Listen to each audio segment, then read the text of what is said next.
2010 সালে যোগদান করে এই 16 বছর হয়ে গেল আমার চাকরি, কিন্তু আমি সরকারি বেতন পাই না, অর্থাৎ আমি এমপিভুক্ত শিক্ষক না।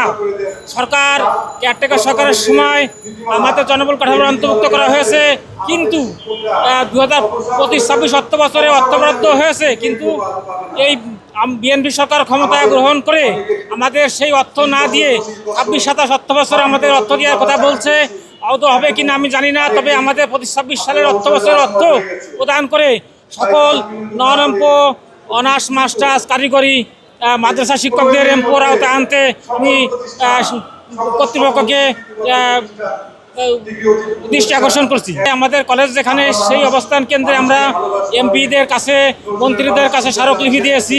আমরা কেন্দ্রীয় পর্যায়ে সেলিম মিয়ার নেতৃত্বে শিক্ষামন্ত্রীর কাছে আবেদন করেছি আমাদের এমপিভুক্ত দেওয়ার জন্য, কিন্তু বলছে যে আমরা দিব, কিন্তু কালক্ষেপণ করছে। আমরা পরিবার পরিজন নিয়ে খুবই অসহায় অবস্থায় আছি। এখন 20-25 বছর ধরে আমাদের একাডেমিক স্বীকৃতি হয়েছে, আমরা পরীক্ষা রেজাল্ট করেছে, আমরা আইসিটি, জৈবন দক্ষতা, স্বাস্থ্য সুরক্ষা সব ট্রেনিং করা আমাদের শেষ। কিন্তু এই সরকার, ফ্যাসিস্ট সরকার যাওয়ার পরে আমাদের এমপিও দেওয়ার কথা ছিল। ডক্টর ইউনূসের আমলে আমাদের আবেদন নিবে মাদ্রাসা এবং কারিগরি কলেজগুলোর আবেদন হয়েছে, কিন্তু যাচাই বাছাই করে আমাদের মাদ্রাসা এবং কারিগরি আবেদন হয় নাই। আমরা 20-25 বছর ধরে আমাদের পেটে ভাত নাই, আমরা নিজের টাকা পরিশ্রম করে আমরা ছাত্রছাত্রী দোকান দিয়ে আমরা পরীক্ষা দেওয়াচ্ছি, রেজাল্ট করছি।